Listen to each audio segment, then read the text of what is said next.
Добрый день. После некоторого перерыва мы опять выходим в эфир. Передача «Битый час».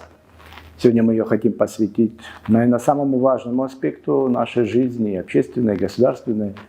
Это забота о детях, о подрастающем поколении. И у нас гость сегодня Мактина Джинджоли, уполномоченный по правам ребенка. Правильно я назвал? Республики Абхазия. Вот, у нас она сегодня тоже информационный повод такой интересный. При уполномоченном, то есть при вашей структуре создан общественный совет. Зачем это и кто туда вошел? Вот вкратце можете нам рассказать? Да, конечно.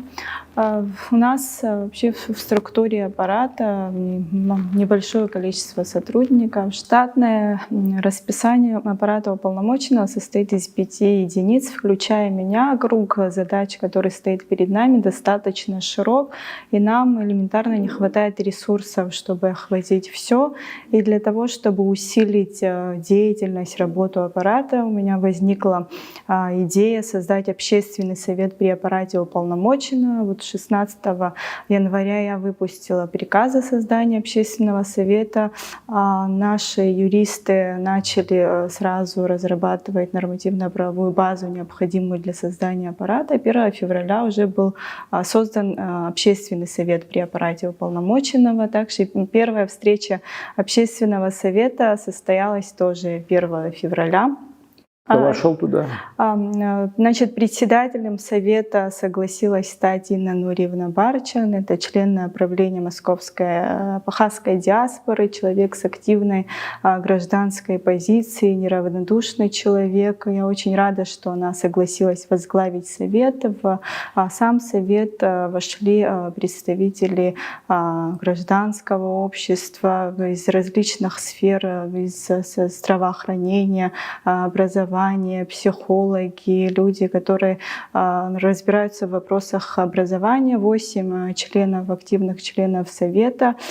Перед ним, согласно положению об общественном совете при аппарате уполномоченного по правам ребенка, поставлен круг задач. Но на первой встрече мы определили приоритетные направления, над которыми на первом этапе Совет будет работать. Некоторые из них могу озвучить, если интересно. Ну, если вкратце, чтобы мы успели, потому что очень много тем интересных. Вкратце, конечно же, первое — это содействие в создании кризисного центра для временного пребывания детей, оказавшихся в сложной жизненной ситуации.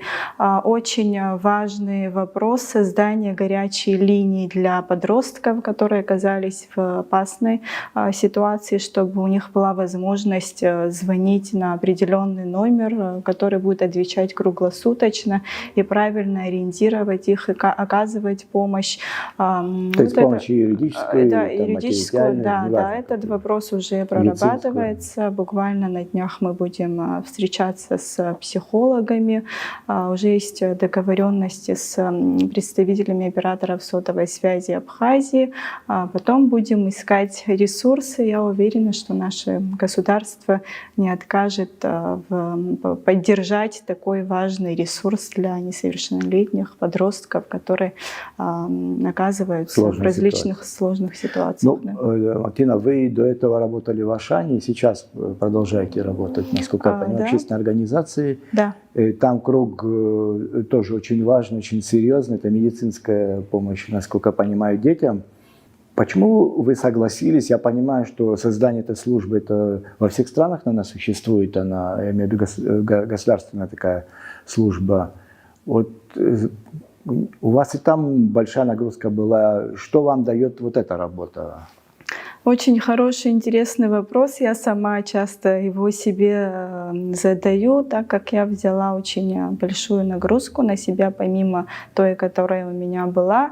Ну, если вкратце отвечать, если мы в фонде в основном работаем с последствиями, да, к нам обращаются уже тяжело больные дети, которым необходима помощь. А в аппарате я подумала, что я могу влиять системно на некоторые вещи, которые впоследствии приведут к тому, что жизнь наших детей в Абхазии, она станет в чем-то легче, безопаснее. В этом направлении работаю я, команда аппарата, а сейчас уже и общественный совет.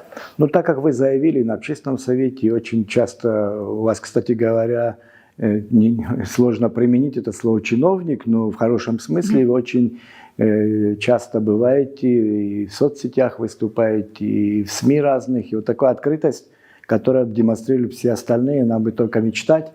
И вы часто говорите о каких-то очень большой спектр проблем.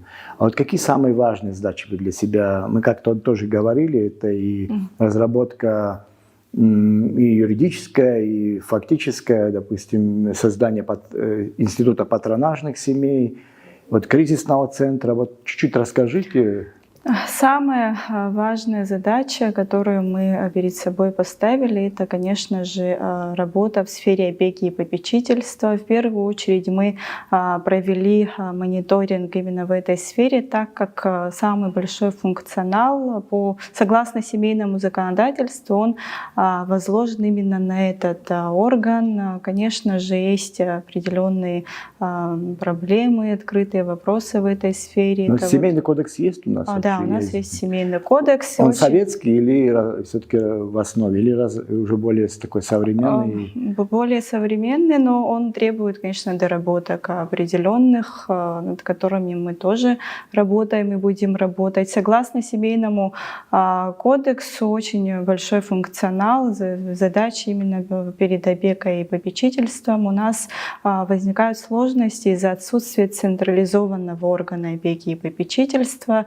Согласно нашему законодательству, опека и попечительство является местное самоуправление. Говоря прямо, это вот глава администрации каждого района, он отвечает за сферу детства, за опеку и попечительство. То есть там есть представители, штатные единицы? Есть представители, чаще всего это 1 или 2 сотрудника, а есть районы, в которых обязанности, функции опеки и попечительства возложены на сотрудника отдела образования, который помимо своей основной работы, как бы это для него как дополнительная нагрузка. И, соответственно, весь спектр задач, который стоит перед опекой и попечительством, не может выполнить сотрудник отдела образования.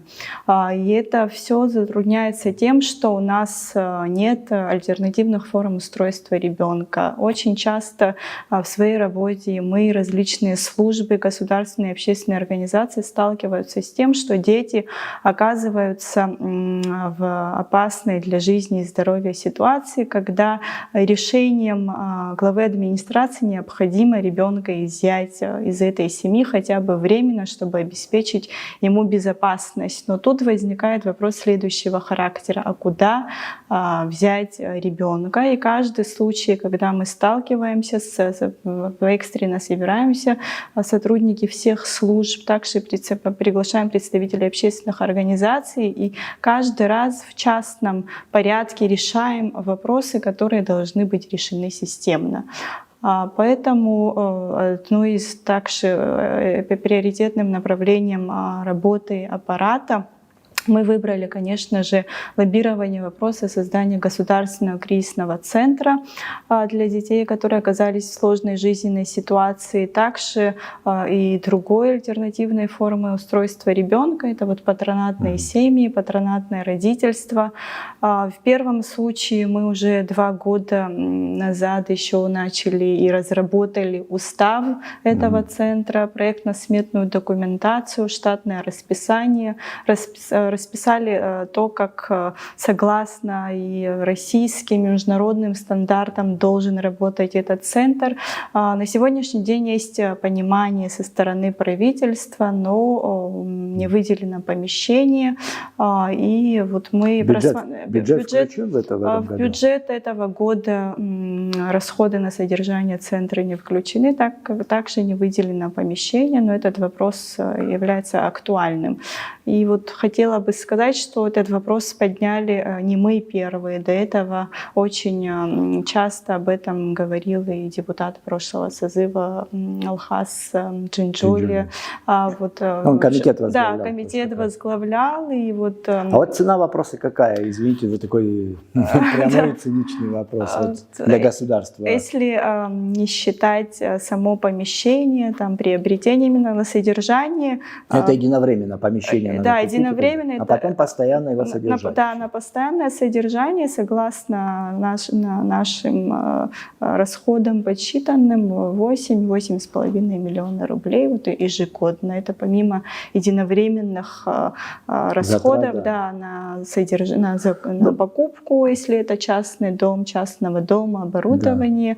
Да. Но в государственном масштабе это не очень большие деньги. Тем более, думаю, это совсем небольшие деньги, особенно, учитывая важность вопроса, особенно, конечно, когда идет речь о детях несовершеннолетних, о их безопасности. Вот чтобы и зрители, мы все поняли, сколько вот в прошлом году, например, у вас таких случаев, или сколько обращений такого рода было? То есть насколько это глобальная большая проблема? Это очень актуальная тема. В общем, за годы существования аппарата уполномоченного к нам... Это 1,5 года, да, почти? Вот 2 года, да, почти как аппарат, да. Как аппарат существует. К нам обратилось большое количество людей, но из них мы взяли в производство и работали над 150 случаев. Но не все они экстренные. Разной степени, да, там разные виды нарушения прав. Из них вот 10-12 я могу выделить как особо тяжелые, когда дети оказывались действительно в ситуациях, когда их жизни и здоровью угрожала опасность. Вот если я приведу статистику службы социальной поддержки детей и семей, там у них очень большое количество кейсов семей, над которыми они работают, но они выделяют за последние 3 года 65 семей, где дети оказывались в социально опасном положении. Но это в разное время. Это вы имеете в виду насилие внутри семьи? Это да, это неадекватная опека, это насилие разного рода, все виды насилия, которые представлены в мире, представлены и у нас. К сожалению, мы пришли к этому. Но вот создание, допустим, вообще практика детских домов, как это в советское время, наверное, и невозможно, и это лучшая альтернатива детским домам, или как вообще с этим?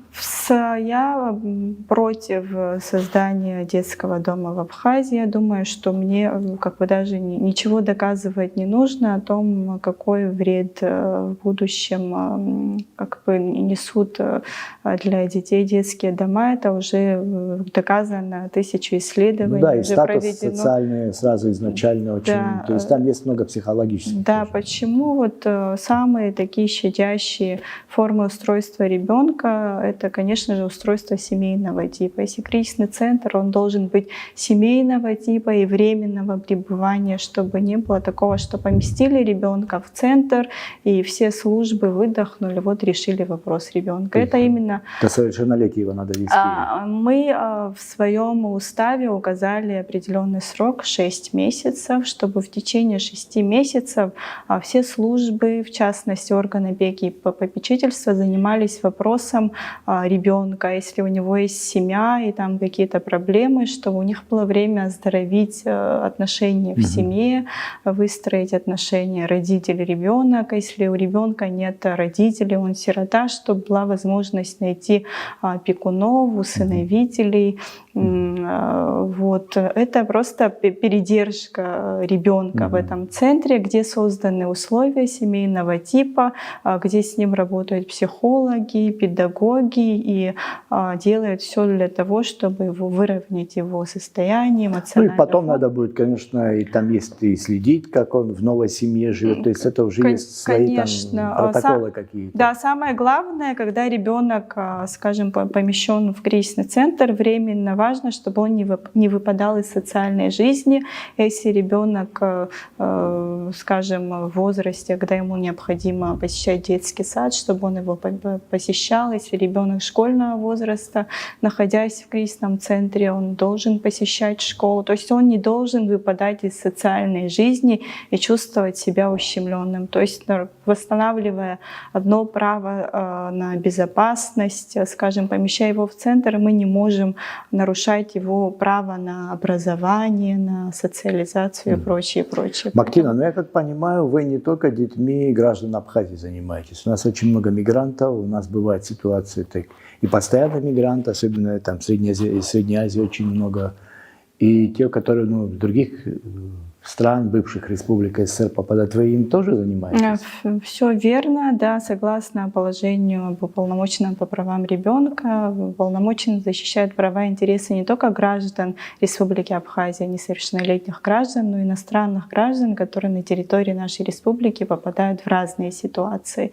Очень немало случаев, когда иностранные граждане приезжают с несовершеннолетними сюда отдыхать либо на ПМЖ и попадают в разные ситуации, когда детям необходимо помогать. Могу привести один пример, но он больше положительный, не всегда так все положительно складывается. Вот в прошлом году была ситуация, когда гражданка Татарстана, ее поймали представители, сотрудники уголовного розыска, потому что при ней были обнаружены наркотические средства. Она была помещена в изолятор временного содержания, а с ней оказалось двое несовершеннолетних детей.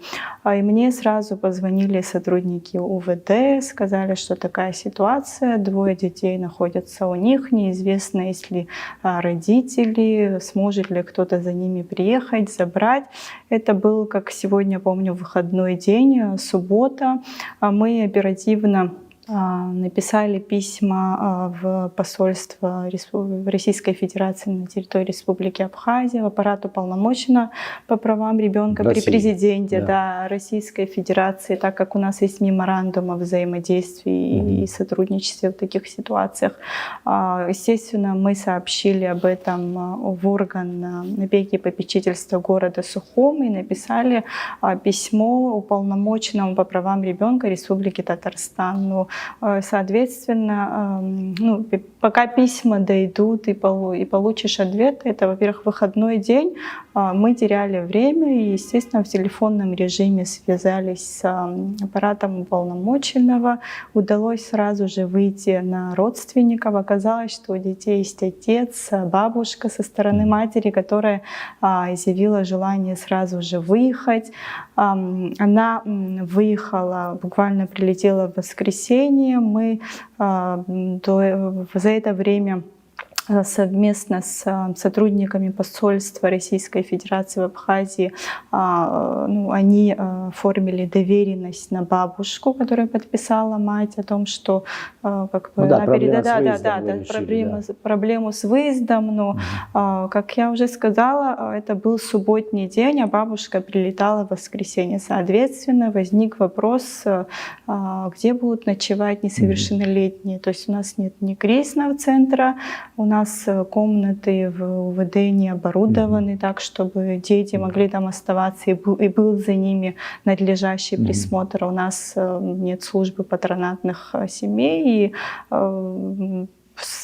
кризисным центром для этих детей послужила одна немалоизвестная семья в наших кругах. Это вот семья Кадыра, Аргун и Кама Гопия, которые взяли на ночлег детей и отвечали за их, скажем так, безопасность. Но это такой частный случай, так не должно быть. И должна работать система. Институция, конечно, должна быть.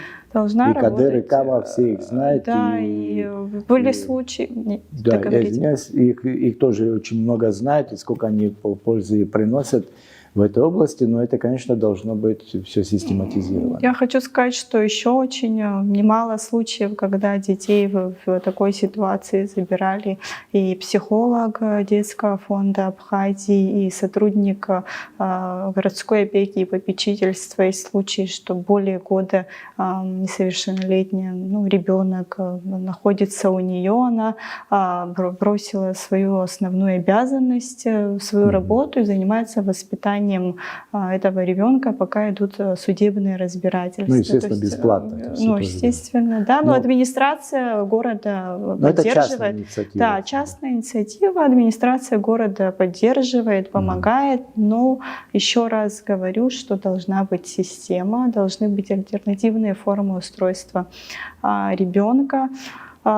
Когда вот в экстренном порядке, в таких ситуациях решением главы администрации дети должны помещаться в такие государственные учреждения, где созданы все условия безопасные, и где есть специалисты, которые могут и эмоциональный фон привести в порядок, если есть какая-то необходимость оказать помощь психолога, других. Вот, кстати, о психологах. Вот мы с вами тоже говорили, у нас, конечно, наблюдается определенный дефицит, наверное, этой профессии, тем более детских психологов. Или у нас все в порядке в этом смысле? Есть, конечно же, дефицит детских психологов и в учебных учреждениях, и в общем, но самый большой дефицит — это, конечно же, в детской психиатрии. На всю Абхазию у нас 2 детских психиатра. Сертифицирован только 1 детский психиатр. И у нас такой достаточно серьезная проблема является отсутствие детского отделения психиатрической больницы. То есть в случае, когда возникает необходимость в стационарном лечении. Да, необходимость в стационарном лечении, получается, что его некуда помещать. Это очень большая проблема. И дефицит специалистов, насколько я знаю, сейчас Министерство здравоохранения, когда дает квоты на получение медицинского образования, они сейчас стали делать акцент на дефицитные специальности. Знаю, что 2 точно обучаются на эту специальность, но нужно время, а за это время возникают разные случаи, которые вот также в частном порядке приходится решать. Вот сейчас тоже, наверное, неправильно, если мы избежим этой темы. У нас дискуссия в обществе очень широкая насчет участия неправительственных организаций. Вот как вы взаимодействуете и с иностранными, и с местными НКО? Мы очень хорошо взаимодействуем. У нас я даже вот одну главу посвятила отчету уполномоченного по правам ребенка за 2021-2022 годы именно взаимодействию аппарата государственного с общественными организациями. От них поступают сигналы, когда права детей нарушаются, необходима помощь именно государственного аппарата. И мы со своей стороны привлекаем их помощь, приглашаем на заседание аппарата наряду с представителями государственных органов. Они тоже участвуют, высказывают свое мнение. Да? Методологическая, материальная, какая? И методологическая, и в плане специалистов они предоставляют услуги и психолога, когда необходимо. Чаще всего именно мы просим о такой помощи. Если говорить о Центре гуманитарных программ, они юридическое сопровождение оказывают, когда необходимо, особенно когда речь идет о правах детей на недвижимость и так далее. У них очень большой колоссальный опыт.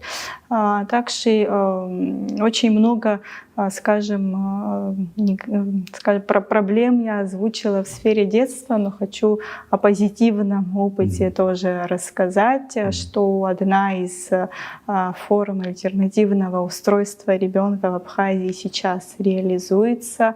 Это была совместная инициатива нашего аппарата Министерства соцобеспечения и демографической политики, который поддержал Сухумский офис детского фонда ООН ЮНИСЕФ. И на сегодня сегодняшний день отобрано 5 семей, которые согласились стать патронатными. Но это было не просто, так как у нас в законодательстве нет понятия патронат. Не разработано пока. Да, нет понятия патронат, поэтому юристы нашего аппарата разрабатывали всю необходимую нормативно-правовую базу 3, то бишь 6 месяцев. На сегодняшний день эти документы приняты, подписаны министром соцобеспечения, и эти 5 семей проходят обучение, которое должно завершиться в конце марта этого года, и уже мы сможем запустить полноценный пилотный проект и детей в кризисных ситуациях по договору, согласно договору между патронатным родителем и министром соцобеспечения, ребенка сможем помещать в семью, и ребенок будет находиться в семейной атмосфере, которая считается наиболее благополучной из всех форм устройства ребенка. Это очень позитивная, хорошая новость, что правительство поддержало, и на сегодняшний день вот в бюджет этого года заложена необходимая сумма на реализацию этого проекта. Вообще, конечно, я, наверное, сожалею, что мы это перед утверждением бюджета с вами не встретились. Может, могли бы как-то на это повлиять. Но я думаю, что мы с вами еще будем встречаться, особенно в канун разработки бюджета следующего года, потому что, конечно, мы все равно очень мало говорим о детях. Если говорим больше в таком комплементарном ключе, я имею в виду нас как общество, как СМИ, как публичные вещи. А вот таких серьезных деловых разговоров у нас мало. А это же один из признаков вообще самодостаточности государства, когда мы можем, как государство, вот такие ситуации, самые важные ситуации с детьми и с пожилыми, это, наверное, самые важные вещи, которые государство должно регулировать. И очень важно, чтобы это было. Вот, что вы еще хотели обратиться? Вот у нас есть такая возможность вообще. И вот, с чем вы сталкиваетесь? И вот эту обратную связь, какую вы хотели бы иметь вообще и от людей, и от государственных структур? Так как дети — это самый уязвимый, незащищенный слой населения, хотела бы обратиться, чтобы участвовали в жизни, в обеспечении безопасности, лучшего будущего детей не только представители определенных органов, общественных организаций, но и каждый человек активно участвовал. И если вдруг кто-то как бы видит, что права ребенка нарушаются, что в семье насилие, что ребенок действительно нуждается в помощи, пусть каждый обязательно сообщает в соответствующие органы и структуры, которые знают, как ему помочь. Но у нас часто принято замалчивать и считать, что это вот вопрос в семье, да, должен решиться внутри семьи, но, к сожалению, он не всегда решается, чаще всего не решается вообще, поэтому очень важно не молчать, важно реагировать, сообщать в соответствующие органы. Так как я как бы представитель исполнительной власти, конечно же, поддержка моей деятельности, она есть. Об этом говорит вообще сам факт существования аппарата. Я считаю, что это вообще одно из важнейших политических инноваций за последнее время именно в сфере детства. И очень рада, что наш институт существует, что его создали, но его необходимо укреплять, поэтому я уверена, что дальнейшая поддержка со стороны государства будет, и также будет создан кризисный центр. Горячая линия. Горячая линия. Вот. Но сейчас тоже можно, наверное, обращаться, и в соцсетях вы представлены, и, там, и электронную почту, то есть возможность до вас. Конечно, у нас есть офис в центре города, у нас есть стационарный телефон, электронная почта, страницы в социальных сетях. Мы активно даем и социальную рекламу в различных СМИ, на телевидении, поэтому можно всегда, конечно, обратиться напрямую и ко мне, и к сотрудникам, и позвонить в аппарат. В принципе, пока все так и происходит, но аппарат будет расти. Как сказать, больше, надеюсь, что в будущем будет и больше полномочий, и больше о нем будут знать. Ну и совет появился, то есть он да. прирастает людьми, известными людьми, к которым тоже можно обращаться. Я вот еще, наверное, в конце хотел бы еще один аспект такой задеть. Вообще угроза детям не только в обществе, в семье может возникнуть, она и бывает и через телефон, через компьютер, в интернет-пространстве возникает. Вот были ситуации у нас там с этим небезызвестным синим китом, да, и нас это тоже задело. То есть мы в этом глобальном мире, поэтому решать эти проблемы тоже надо решать, как их решают в глобальном мире. Я думаю, вы об этом тоже там конечно, думаете. Мы вот совместно с Министерством просвещения в прошлом году вот, при их поддержке проводили семинары, выпустили, вот наш юрист работал над тем, чтобы выпустить определенные информационные материалы для родителей, детей. Мы лично ездили в школах, проводили тренинги, семинары о том, какой вред от социальных сетей по кибербезопасности, о том, какие опасные онлайн-игры бывают, как не стать жертвами этих игр, как себя обезопасить. И очень хорошая обратная связь была от детей. И мы были приятно удивлены тому, насколько осведомлены дети вообще об этих играх. Они сами уже говорили о том, что нужно делать в таких ситуациях, рассказывали примеры, как их там сверстники или из их школ, или из других школ попадали в разные ситуации, как они выпутывались из них. Вот в этом направлении работа и в этом году будет вестись, и мы совместно при поддержке Минпроса также разработали разные такие проводить семинары. Надеюсь, что и сотрудники сейчас будем проводить переговоры с министром внутренних дел, чтобы совместно с сотрудниками подразделения по делам несовершеннолетних проводить такие вот семинары в школах. Бактияр, знаете, что я как бы уже итоги хочу подводить в нашей беседе. Мне очень понравилось, что вот есть структуры государственные, которые они не ждут чего-то, я имею в виду, пока что-то созреет где-то наверху, во власти, в парламенте, еще где-то. Они очень инициативные, вот как ваша структура. Сейчас так комплимент лицо тоже сложно говорить, но очень хорошо, что вот вы современный государственно мыслите. И вы, и ваша структура, я надеюсь, что вот ваши все эти устремления должны и обязаны находить отклик у тех людей, от которых зависит вот полноценное функционирование и существование ваших структур. Я вот, наверное, от лица многих и родителей, и вообще общественности могу только спасибо вам сказать большое. Спасибо вашим сотрудникам.